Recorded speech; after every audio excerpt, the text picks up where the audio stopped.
Welcome to Behind the Aisle podcast, where we're just two wedding professionals sharing a no bullshit approach to what goes on behind the scenes in the industry. My name is Katie, and I am a wedding planner. And I'm Sarah. I'm a wedding photographer. Today we're talking about another, I feel like, not taboo topic. I wouldn't say taboo. I think it's something that's talked about a lot. Nobody knows what it is. But nobody really knows what it means. I mean, we probably do. We chalk it up to, having to figure out what our brand is and everything, but that's the ideal client and what that actually means. So, what does that mean? What does that mean? That means something different to everyone, and it should mean something different to everyone because everyone has different aspects in their business of the type of clientele that they're trying to reach. Mm-hmm. And I think what we find the issue is when we start conforming to creating this ideal client that doesn't necessarily fit who we are as people or as a person. Right. So that said, what is your ideal client, Katie? Somebody who pays me on time. Just kidding. Well, yes, that is helpful. Truly. Yes. But I feel like it really does stem from somebody who totally is in agreement, in alignment with one Tillian Teal's core values, which I've talked about before in another episode. We do have 5. This is in no order of like priority or whatever. It's just hopeful that, or I'm hoping that I can remember all of them. Honesty, transparency, simplicity, intentionality. See, it's always the 5th one. Humility. There we go. And so it's a couple that, and what I explained in the core values, because obviously words in general are going to mean very different things for different people, right? Mm-hmm. Unless it's like straightforward. Like we know what humility means, mm-hmm. Obviously. You can't really take your own perspective on that. So I do share then when I'm on consult calls or when I'm just talking to couples in general, what those 5 core values mean to us and how we implement them during their planning, journey with us as well. And if they are in alignment with our perspective and our philosophy and our take on that, then they're like, hey, we want to partner with you and have you help us make our wedding plan dreams come true and all that kind of stuff. That's ideal client then for me. The non-ideal client obviously is the direct opposite of that, where they're like, I don't really care about having intentional things in my wedding. I just rather do this big, huge, over the top thing or whatever because I need to top my sister's wedding. So my question to that is, do you accept those clients? No. At all? I mean, not anymore. In the beginning, when I was first starting, I literally took anything. And I think that's probably where we all start, right? Because when we are all first starting, we have no idea. I shouldn't say not all of us. There's probably there's very few of us that know exactly who we want to serve. It's kind of like when if you go on a college journey, if you go to college, I feel like a good majority of incoming freshmen, they have no idea. They may have an idea. Mm-hmm. They're like, maybe psychology is interesting to me. But they have no idea what they want to do when they go into school. And it can change. Several times. Mm-hmm. I mean, I've even heard of people they're juniors and they're like, I hate everything that I just did the past 3 years. And I'm like, wow, that's so much money. Mm-hmm. Oh my God. But so it's very similar to that. I feel like when you're first starting out on your entrepreneurial journey, you're not going to know. You're not going to know who vibes with you. It's like when you're making friends, right? Yeah. When you're making friends in school, you don't really know who you're going to vibe with because also when you're in school, you're still finding out who you are as well. So it's like that as well. When you're first starting out as an entrepreneur, more specifically within the wedding industry in and of itself, you're still figuring out, okay, who do I want to work with? What type of human being are they? Furthermore, what kind of, maybe you only want to work with certain people that are going to have a certain type of design in their wedding. Mm-hmm. And that's okay too. Maybe you only want to work with people that want to spend X amount of dollars and above, or within a certain framework or whatever. It could be a plethora of like different things. Right. But that's the thing though. It could be a plethora of different things. And so like this whole term of ideal client, I feel like it really did start, at least where I first was like, I was getting like hit in the head with this term a whole lot, was when I first was starting out and you were Googling like how to start a business, like what do you want to do? And that's like one of the first steps is like find out who your ideal client is. You want to read it? And so what I just Googled. Yeah, I Googled it, guys. And I mean, there's different things. Like when you do Google, I literally just Googled like before we started, like we hit the record button. Cause I'm like, is there like an actual like Webster dictionary like definition? Spoiler alert, there's none. Yeah. It's not a thing. It's just a concept. I found this old definition from 2016. So take it for a grain of salt. That's when I first started. Oh, look at that. You too. Yeah. So literally.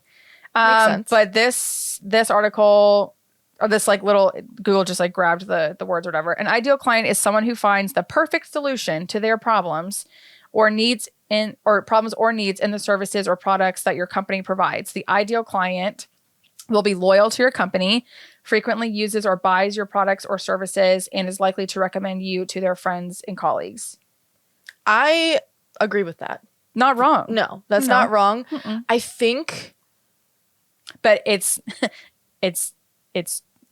gone in the wrong direction. correct. I think where it gets icky, what the ick is when you see people create this persona that matches their quote unquote ideal client that may or may not be who they are as a person, but who they believe will bring them money. Yeah. And I think that's where it gets icky and it gets fake. Yes. And I think that's the issue that is underlying in the term ideal client, because I think when we first start out, and I am guilty of this. I think we all are. We are, but like mine was bad. When I first started, and I touched on this on the last episode. We love self-awareness, guys. Yay! We're so self-aware. When I first started, it was drilled into my brain that you needed to be your ideal client, which in reality means that your ideal client should reflect you as a person. Yeah. Not me transforming myself into who I think my ideal client is, because that is gross. Okay? So I decided, based off of deductive reasoning of the other people that I was being educated by, that my ideal client was somebody who was preppy and fluffy, and I thought those were the people that was going to bring me money, was the ones that shop at high-end designer stores and like carried Burberry and Gucci and Louis Vuitton and shopped at Kate Spade and was very not coastal, but like old money preppy kind of. Yeah. And so what did I do? I decided I was only going to wear polka dots and Kate Spade to my weddings. I was going to, wear the big buns and take pictures of myself with designer bags and like. I need to see old branding photos. Oh my God. I will show them to you. It's bad. God. It's bad. Like you'd be like, who the fuck is that person? So deep down inside, I kind of thought that's who I was, because that's who I was looking for as a client. Why? Not sure. Maybe only because that's what I was seeing the fellow educators that I was, learning from at that time. That's what they were putting out in the world, and they were super, super successful. So I thought that was the one way to do this. Yeah. And I was cool with it. I was going to be that person, and it took me 6 years to realize that I don't align with that. Yeah. And this year, took me to this year where I decided, actually, I kind of realized it last year, but I wasn't ready to rebrand. But last year, I realized what I was surrounding myself with and what wasn't aligned with who I was as a person and what I was putting out in the world and what I wanted from those clients and what I wanted my clients to be like, none of it matched. It was all trying to fit this weird narrative that I had created. And I would look at my work and I'd be like, I can't figure out why I don't like this, but there's something inherently wrong with it. And deep down, it was nothing to do with my work. It was just how I perceived myself to the world that I was finding very icky. And so I decided, because you like had to like, you have to become like this other quote unquote character essentially. yeah. And it's hard to keep up with. Yeah. And I'm an ever-changing human, as many people are, but I feel like me as a human in general is changing things constantly. I like thrive on change. So I would change things up, but it never really fit. Yeah. And last year, I realized that I needed an entire overhaul. I was no longer this person. And I rebranded completely. I was terrified. But because it doesn't really fit the wedding narrative, like the typical fluffy stuff that you see everywhere. Yeah. And I realized that my ideal client had nothing to do with where they shopped or what they wore or what their occupation was. Even though that's what you are told. 100%. Millions of times I was told, figure out where they shop, figure out what they do for work. Who the fuck cares? I'm right, for real. No one. I don't even know what half of my clients do for a living, let alone where they shop. Like I had it in my questionnaire. It was that bad. I was like, where do you buy clothes? Why the fuck do I give a shit? Literally. You want me to come to your wedding to photograph it because you like me and you like my work. That's boils down to that is what my ideal client is somebody who likes me for what I put out in the world. I'm just like, the reason why that I'm work. laughing is like, I'm thinking in my head of like, I'm wondering if, because we've all been taught this, right? I think I'm a good majority of us. Well, I think maybe it's going away a little bit, but I just feel like when we first started, that was drilled into us. I'm laughing, I'm giggling at it because I'm thinking like, I'm wondering if there are people out there that defined their ideal client and like did it like little checklist. I did. And then, I have it. I'm pretty sure I have it somewhere. Oh my God. Written down. It was like a checklist. And then like if you had a consultation and like you didn't, like, those people like didn't, those potential clients didn't check off those checklist items. You're like, no, we don't fit. Sorry. Granted, you're not a good fit for me. Literally, like if Anthropologie or Gucci is persuading you to book this client, what? we have to reflect. We need to like have a conversation. We need to reflect. Which actually currently is what we're doing. We're trying to have a conversation with you. So so that's a little bit about how I now perceive versus then perceived when I first started, because it is a very noisy world when you first start. Oh yeah. On how to succeed and how to actually, because I feel like everyone who gets in the industry has some kind of goal to actually make this work. Yeah. Granted, there are only so many educators, and a lot of them are saying the same exact shit over and over again. And I don't feel like it's necessary. But they're also like saying it from a perspective of like it's Bible, meaning like if you don't do it this way, you will fail. Yeah, like you won't be able to find them. I'm about to say that might have been dramatic. They're not gonna like smidge, but I'm about to say like they're not like shouting from stage of like if you don't do it my way, then you're gonna fail. Like they're not doing it that way or whatever. But they're saying it is so important that if you don't figure out where you're, and I'm chalking it up, I'm minimizing it a little bit as to like if you don't figure out where these people shop, like you're never gonna find the people that'll pay you. Like in reality, that's not true, but that's what it feels like. Right. So when you first started, is your ideal client different now than it was when you first started? Or did you have a really set idea of what you were looking for? Like, did it always start out as those principles, or was it more surface? I think it was more Superficial. surface in the beginning because I think I was trying to figure out exactly who I wanted to serve. I knew in my core values, I didn't come up with the 5 core values probably up until like year 3 or 4. Because what I started doing is I started noticing that I kept saying the same things over and over again. Like in my consultation calls. So then I was like, let me just like write some of this stuff down. And it wasn't words necessarily. It were just phrases or like definitions of words. And so that's where the 5 core values eventually came from. Where then like I was like just Googling and then it was like, oh, this is the definition of like intentionality. This is the definition of like humility. And I'm like, oh, okay. I think I'm building 5 core values. That sort of thing too. But it also came from it came from a perspective too of like, I don't know who it was. I don't know if it was my husband. Somebody told me like I need to create like a business plan. And I'm like, what the fuck is a business plan? Yeah. So I had to like Google like what is a business plan?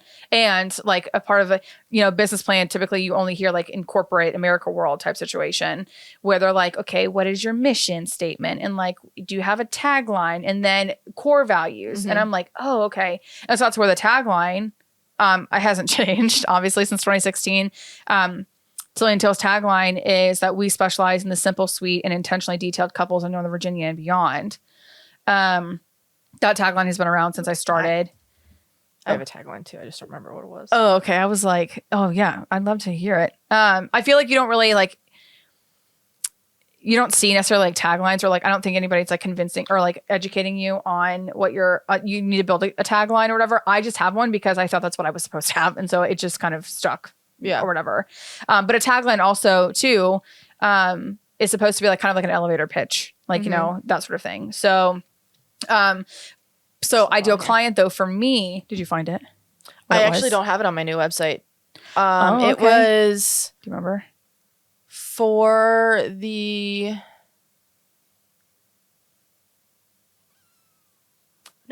for the vibrant and colorful best friends in love. I think that's what it was, but That's cute. it's kind of generic if you ask me. Yeah, you could take that anywhere. Yeah, I was more focused on like my biggest thing is, and I've had it across the board in every single About Me that I've ever created is, I believe in the value of being best friends above all else. And I like that. That's cute. Let me read it. Hold on. Because that's super, super important to me. I believe that love is love and the power of being best friends first can overcome anything. Oh, I love that. That's great. Yeah. So that's always been across the board my thing. So that's never changed. Yeah. So like when it came back to like ideal client wise, and for me, again, it was very difficult in the beginning because my ideal client when I first started was like literally anyone who's going to hire me at that point. Because I was first starting, I needed to start from somewhere. But I feel like when I then was starting, I was figuring out, okay, I don't really vibe with this type of person. I vibe more with this type of person. I quickly found out that after doing maybe like 1 or 2, like quote unquote, like over the top weddings, I don't like it. And also I caught myself having a hard time coaching and guiding these couples who are wanting to do over the top weddings because I'm already like a frugal person. And we've deemed, friends, in other episodes that frugal does not mean cheap. It just means you are very intentional with where you spend your coin. That I was having a hard time guiding these couples that wanted to spend, in my own opinion, like a lot of money in an area that just, I felt like, okay, that's not intentional, that like you're just doing it because it's pretty. Which, okay, again, at the same time, if you want to do something because it's pretty, okay, that's fine. Yeah. That's totally fine. But I have a hard time being able to like get on board with it. Right. I want you to be like, okay, this is pretty, but it's also like one of the things that is on my website is that like for your flowers, like I feel like basic women, they're like, I love peonies. Peonies are beautiful. Yes, I think a good majority of them are beautiful. So I was gonna be like, actually, they're fucking ugly. No, they're my favorite flower. Here we go. They were my entire wedding bouquet was just pink peonies. Just pink peonies. Yeah. And why do you like peonies, Sarah? I couldn't fucking tell you. Was it because it was in your grandma's garden when you frolicked at like a 6-year-old and, you know, in her garden or whatever? No. No. So that's like, so like low key. Oh my God, this is so funny. But like, I have a lot of couples will come to me like, peonies are my favorite flower. They're beautiful. Yes, they're absolutely fucking stunning. Yes. Because they're fluffy. Because they're fluffy. And I want to lay down in it. God bless it. Oh my God. I want to lay down in poppies. Just kidding. See, I do love a good poppy. See, I feel like I'm more of a poppy girl now How are you? than a peony girl. Like, as far as like aesthetically. Yeah. Yeah. I've learned like more different flower types now that obviously I've been in the I do love a industry. good ranunculus. Oh, I love a We good do juicy love- ranunculus. mm-hmm. And probably this is going to be look we're going on a tangent about flowers, but It's like fine. I don't hate tulips. They're kind of annoying. Yes. No, have you seen the new tulip? This new, it might not be new, but it's new to me. A new tulip. Oh my God. Hold on. Bless it. Oh, this was at the Christina's wedding. They're called, shoot, I'll have to get it from her. Okay. It's not a Japanese tulip. That looks like a magnolia. Oh my God. Okay. What? So fun fact. What? I had never known what this is super weird. I had never known what this flower was that used to grow near my condo years ago. We had huge trees of this, and I always thought they were dogwoods. Turns out they're Japanese tulips. Oh, shut up. So yeah, They do look like a dogwood though. literally, this is exactly what that's so funny. Happy accidents, y'all.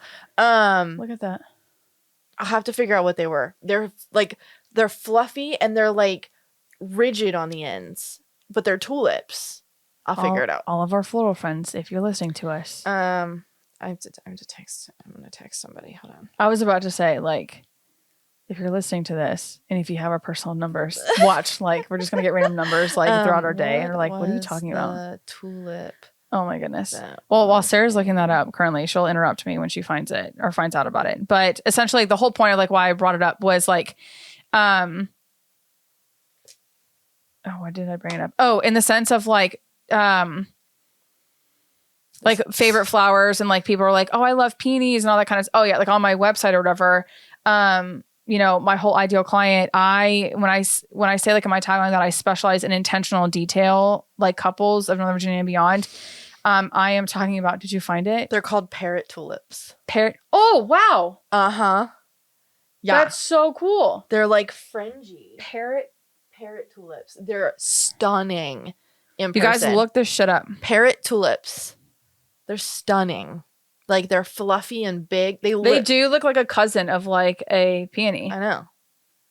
but they're not a peony. They're a tulip. They're so cool. And they do like the tulip thing. Like Yeah. They also like do the whole like they're super like bendy. yeah. And they like Yeah.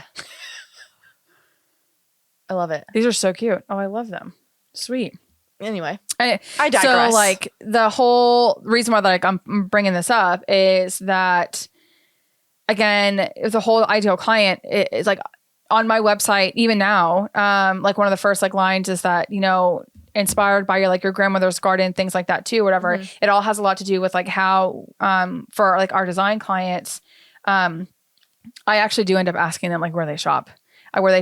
If I were to come over to their house right now, like Okay. what's on their coffee table. I think there's that's the reason. a lot different though for design. Oh no, yeah. Versus a photographer that's Right, just shooting because a wedding. because I'm not using it in the sense of like that's who I want to work with. Yeah. I'm asking you because then that means you're communicating to me then what your style is. Right. So then I'm able to implement that particular style Mhm. into your wedding day so that your wedding day does not look like a copy and paste of like a Pinterest of someone random's Pinterest board of I some love kind. that. Yeah. I think that's a great way to Because there's a utilize trifecta it. effect. Yeah. Just FYI, guys, if you didn't know, there's a trifecta effect in regards to interior design and fashion design with weddings.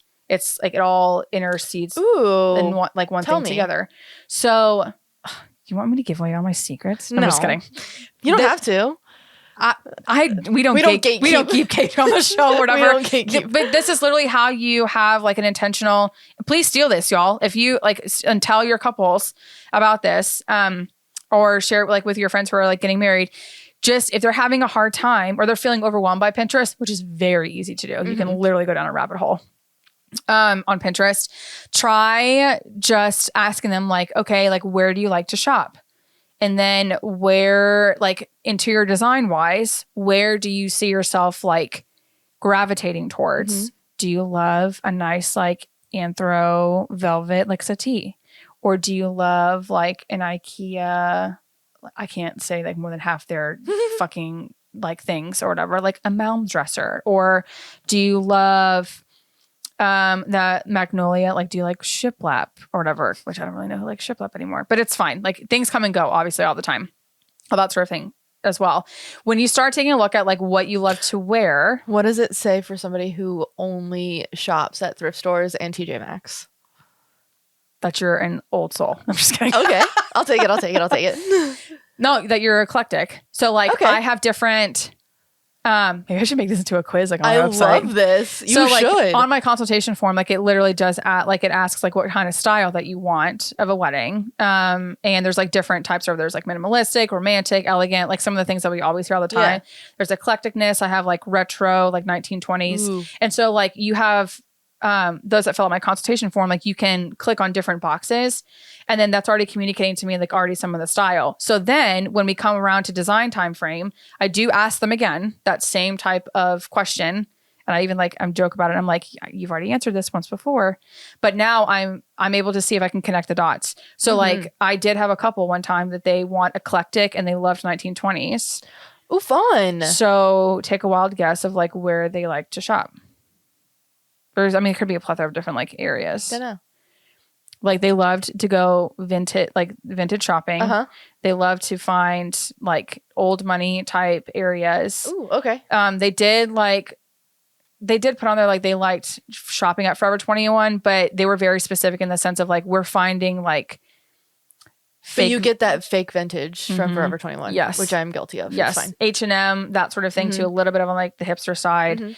Anthro, I love this client. Free People. Love this client. Yeah. So they've come and gone now. So bless them. But anyway, so like I was able to, I asked those very intentional questions because then same thing with like, if I were to come over, what am I going to find on your coffee table? The whole reason why that I ask, like, what am I going to find to your coffee table? Or like, what do you call this? What is that? It's an ottoman. An ottoman, thank you. I don't fucking know what it's called. I forgot. Like, or some people don't have coffee tables anymore. Yeah. They have like ottomans with like a cute shelf. Like if I were to come over, like what am I going to find? To me, that communicates, okay, if you are leaving that on your coffee I table. love this. What's on your coffee table? We don't have one technically. Oh. I have like the cute little like brown Oh, you do leather have the two.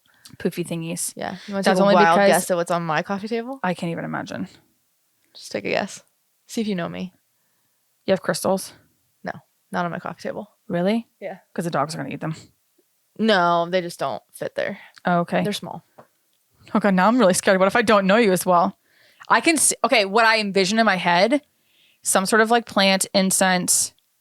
Uh-huh. I mean, it's some sort of oddity of some kind. Uh-huh. Has to be. And that could be a plethora of different things because you collect a fuck ton of shit. I'm going to say some sort of like cool coaster situation. No. My coffee table isn't even a coffee table, first of all. Oh, I definitely not. I'm not thinking of like your traditional coffee table. Fuck no. What do you think my coffee table is? I love this. She's never been to my house, so this is fun. I've been to your house, but like not the living part of it. We did like in your studio. Yeah. I've seen your backyard. Fuck, now I'm scared. Oh my God. What I envision for you, it would be like a glass top with like some sort of like dead animal skull being the base. That's what I envision in my head. That'd be cool, but no. But you're close. I do have a skull on there is a plant and then there's a skull on my coffee table. Do you have incense too? Incense not in there, no. Okay. The dogs will eat that. My coffee table is a nun's chest. Ah, okay. Right up your fucking alley. I love that so Yeah. much. Oh my goodness. Yeah. So because then that like to me, then a coffee table, it's it's like a little piece of like you, or like if you're living with your partner, like you guys together.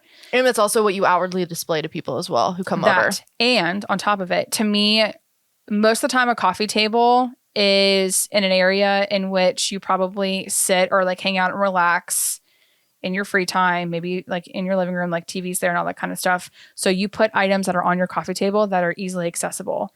If something is easily accessible to you, then you are making it a priority to make sure that it's close to you, meaning that it's important to you. Okay. Ooh, you've taken a lot of thought into a coffee table. I told you, yes. So like in my head. But I love it. So like I did have a wonderful couple. I miss them dearly. Oh my goodness. They got married at a venue that literally it's a nursery. And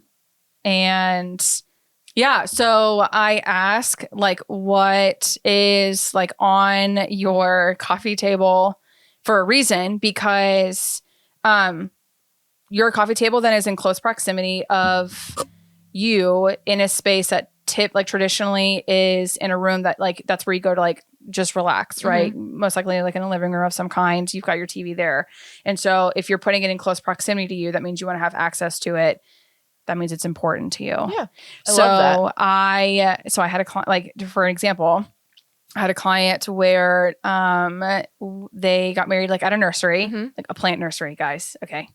Just in case you didn't know what a nursery was. A plant nursery. Homegirl loved plants, truly. And I really got to hone in on that and like greens, but she also loved like the modern sleek look. And she really drove it home, because then the question that the coffee table question, her answer was literally like, my coffee table is full of plants. Just like little baby, like cute, like little plants, like cacti or like little tiny stuff. She did have like candles on there, but then she also had, I could pull it up. It would take me a minute, but like she did have like coasters and like, like people will also put like my TV remote. Okay. Yes. But even like, I think the candle scent was something along the lines of like some sort of like plant something or whatever. So like, again, it really, really communicated to me like homegirl love plants. Like, you know, I feel like sometimes, especially nowadays, you're like, I'm a plant. It's like a trend thing now. Like the plant girl. Yeah. Oh my God. Anyways, so, but homegirl, like she really did love plants. And so then that helped me out a whole lot. Whereas like, okay, obviously, you know, we're also getting married, like, or they're getting married like at a nursery. So we're really driving that home. But then, when I presented to her like her design, we used beautiful like green velvet tablecloths. We did lots of like sleek, she's very minimalistic, so like very like sleek tableware. Hi babes, Tilly has also decided to join us. I'm going to get her to lay on my lap at one point. It'll probably happen in this. Okay, look at all that fur coming off you, blessed child. If you let us brush you, then you wouldn't shed everywhere, just FYI, but you know. So then her dinner plates were, it was like floral based, like our floral inspired, like around like the edges and whatnot too.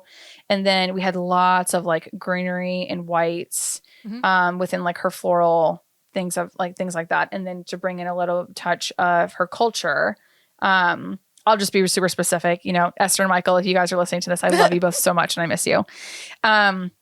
She is Peruvian. And so she imported these cute little Peruvian mirrors, and those were her favors. And we put it on each of the place settings. That's so cute. Again, that whole entire tablescape, everything was intentional about it, meaning that she was bringing a little piece of her home country to each one of her guests, as well as, she loved obviously the design because it mimicked also, like if we were to go to her house or whatever, she's like, this literally would mimic like what my living room looks like. And I'm like, goal is made. Like Beautiful. That's literally what this is. Yeah. So again, coming back around to the whole ideal client type situation or whatever, your ideal client should be someone that wants you to help them reflect themselves in whatever is trying to be made or had. So like example, like if, again, in the wedding industry, maybe you're not necessarily specifically in the wedding industry. Maybe you serve wedding vendors in and of itself, like B2B type situation. You know, business to business, if nobody knows. Oh yeah. Sorry. My bad.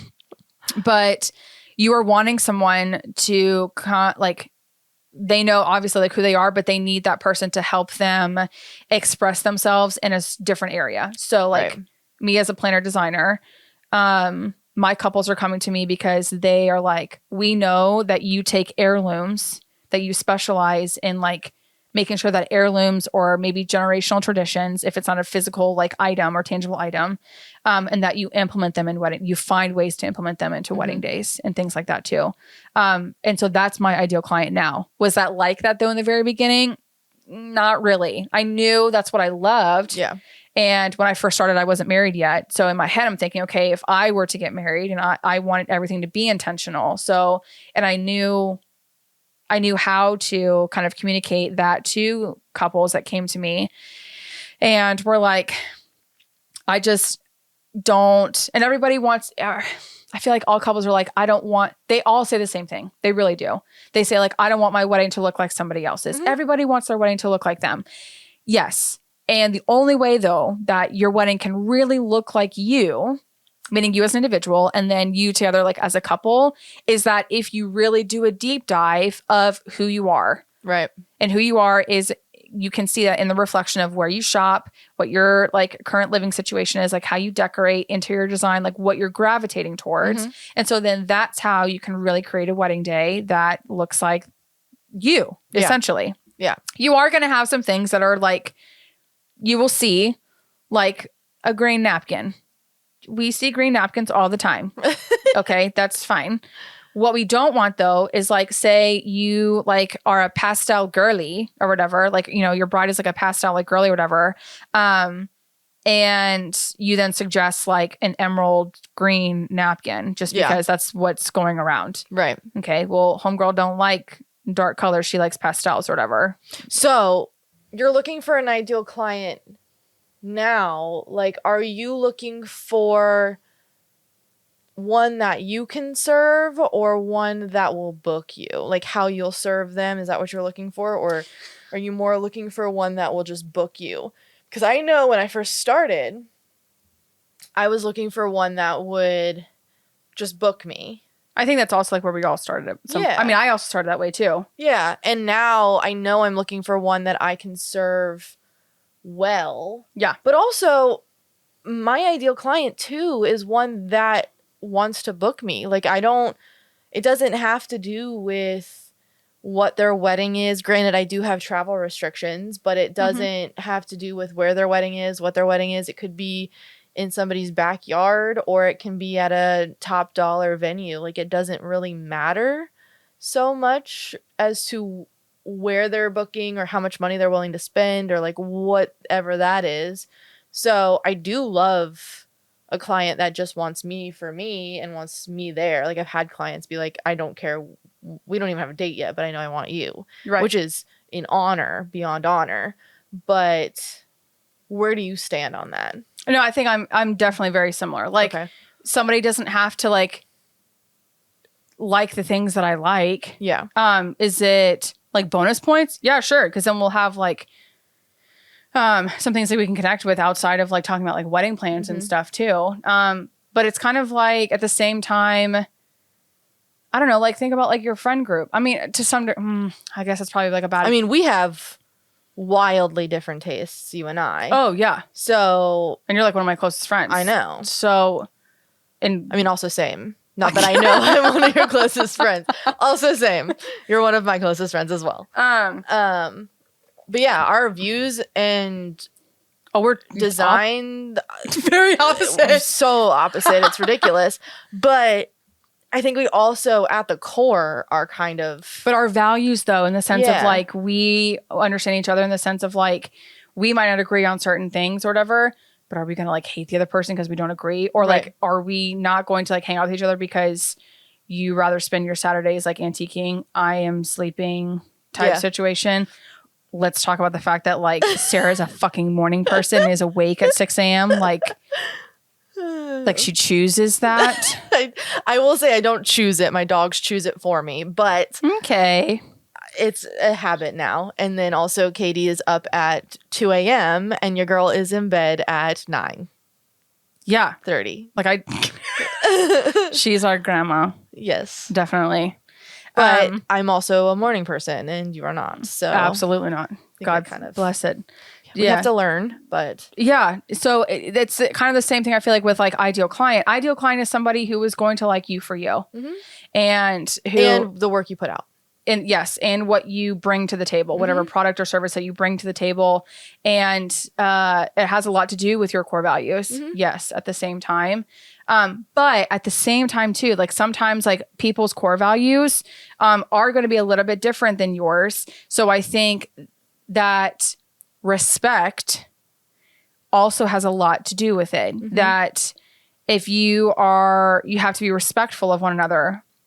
Meaning your ideal client is respectful. There we go. Respectful of maybe what you prioritize in your life, and you are respectful of what they prioritize in their life, but yet they still love the experience and the product and the service you're able to bring to the table. I honestly think that is an ideal client. I think that's an ideal human. Facts. I mean, I feel like that's like at the end of the day. Yeah, you would hope so or whatever. Of course. Would you have even like a more special bond with someone who shares the exact same core values? Sure. I also think that boils down to also preferences. Yeah. Like, sure, would I prefer to shoot at a super beautiful venue rather than somebody's backyard? Sure. Yeah. Does it matter to me? Not so much. But I mean, you probably would rather you would prefer a certain aesthetic over another one, but is that your only clientele? Like you're only going to take this specific thing? No. Nope. So again, it's like it's the preferences, like you were explaining, or whatever. It's preferences over. I don't even know, like what would be like the other. I don't know. Real life. Realistic things? I don't I'm know. not even like, I'm not quite even sure like what you would call it. But I think long story short then, like in closing, when it comes to ideal client, it is a term that, again, is thrown around a whole lot that doesn't really have the definition, or that I feel like it still has this weird definition of like ideal client. And immediately people think, okay, let me list off a bunch of check boxes that people have to meet. No. Before they're perfect. Correct. Also, you can have a perfect client, but not every client is going to be perfect. Like, not every client is your dream client. Correct. Not every client meets this entire ideal clientele checklist that you're talking about. Sarah, like I literally have had beautiful, wonderful, like great conversations with people in consultation that sound like decent human beings, like, you know, that we clicked, like it was just easy conversation. However, what they are wanting though for their wedding, I felt like I was just not the good fit for them. And that's okay. And that is 1000% okay. And that, my friends, is when you know you've made it, if you can say no too. This is true. Yes. They're able to. Yeah, if you're able to say no, because that doesn't align with something that you can successfully achieve for that client. Yes. Whether or not it has anything to do with them being quote unquote a dream client or ideal, it's just whether or not you feel like you can successfully achieve it. Right. Like I'm able to like literally bring the ideal experience that they like are looking for. And so like for me particularly, I know that if someone is going to, if someone were ever to come to me and they want this big over the top wedding, I think maybe I've said this like earlier, like in the episode, but like I can't help you. Yeah. I can't. The only I think disclaimer would be like if all of those big over the top things, there was some sort of intentional like value to it. So say for example, you wanted peonies like everywhere, like in your wedding, because your grandmother had peonies in her backyard and you want to commemorate her and you want this big, huge peony installation of your sweetheart table and it's a big ass like installation. Okay, cool. Then I can help you do that because there is intentionality behind it. I can get behind like making that a priority within your wedding because you want to commemorate your grandmother in this. against a hypothetical situation. If a potential like couple came to me and they were like, we want an over the top wedding because I need to top my sister's. I think I used that example in the beginning of the episode, but I need to top my sister's wedding from last year. Babe, I'm not it. I'm not it. I'm just not. It's because your heart's not going to be in it. No, I can't. I honestly, I'm not going to be able to be like, how can we spend all this money that your daddy like gave you? You know, that sort of thing too. I'm not going to be able to help you. And if you are the type of person that's what you want and you just want somebody to throw money at you and you don't care where it came from. There are other planners literally that I know, love, and trust. And like, actually there are some good friends of mine that can literally help you do that. Yeah. So I will pass on that referral to them. Yeah. And I have done that. Yeah. And I think that just comes down to, we'll circle back to the beginning when we say that everyone's ideal client is different and that's okay. And you shouldn't try and fit a mold or have your ideal client try and fit a mold that you may not align with, but you have been told or taught or feel like they align with some goal that you're trying to achieve. Right. I think later on down the line, you're going to come to a realization that doesn't fit you, or maybe it does. And then you'll have to you'll do a full rebrand like I did when I realized that. But yeah, I think that's what that boils down to. Honestly, it has a lot to do with soul searching. I'm not going to lie to you. And it actually, you're going to have to make a very big, scary jump like you did in the sense of like coming out of your shell and saying, you know what, I'm just going to literally put myself on the interwebs where your website lives. And the people that agree with my standpoint, my perspective, my philosophy in how to serve within the wedding industry, they will come to me. Yep. And you have to trust in, obviously, on my side of the corner, whatever, trust in the Lord. In the universe. And the universe or whatever. You just have to... or whatever higher power or lack thereof. Whatever. Yes. You just have to trust that it will come to you. But here's like in closing, like our encouragement to you is that, babe, you've got to start being yourself. Yeah. You've got to. Because if you feel like you're suffering and you're like... if you were in a spot right now that you're like, man, I don't know if I can do this much longer, however long you've been in the game for, whether it's a year, 10 years, 20 years, and you're like, I don't know, I'm exhausted. And you feel like you're continuing to keep complaining about like the same people, like you're coming home and you're like, oh man, this wedding drained me because you're just not vibing with the people that you're serving or whatever. It is 1000% to take a step back and be like, okay, who do I really like want to serve? Yeah.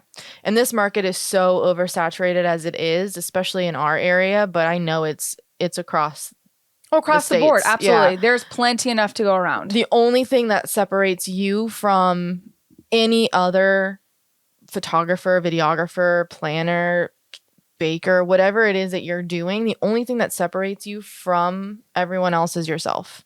So 1,000%. The biggest thing that you can do to serve your clients well and serve yourself well is to step back and figure out who you are as a person and share yourself, and don't be afraid of it. You're not going to please everyone. Correct. You're not for everyone. Correct. And that's okay. You have to be okay with that though. And you have to be okay with that. You have to be okay with people, not agreeing with everything that you put out there, and that's fine. And you'll be okay, and we love you.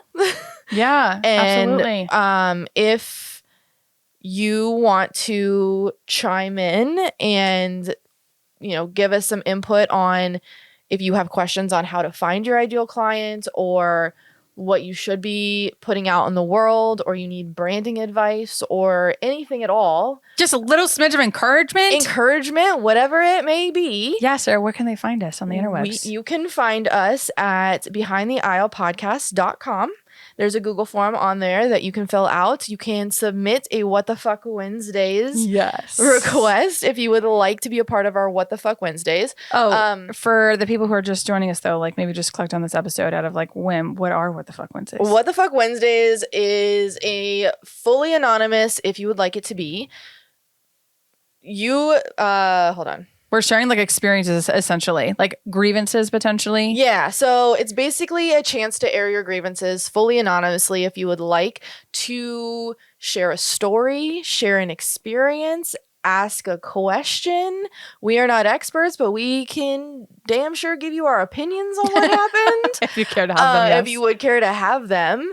And it is overall just a entertaining way to put stories out in the world so that people feel a little less alone in this industry. Yeah. And maybe somewhere someone is going through the same thing you are, and Yes. they will relate to it, or have something It's to like share. one of those like Dear Sally columns, like back in the day in the newspaper. Yep. Pretty type much. Situation. So you can find that Google form on our website at behindtheaislepodcast.com.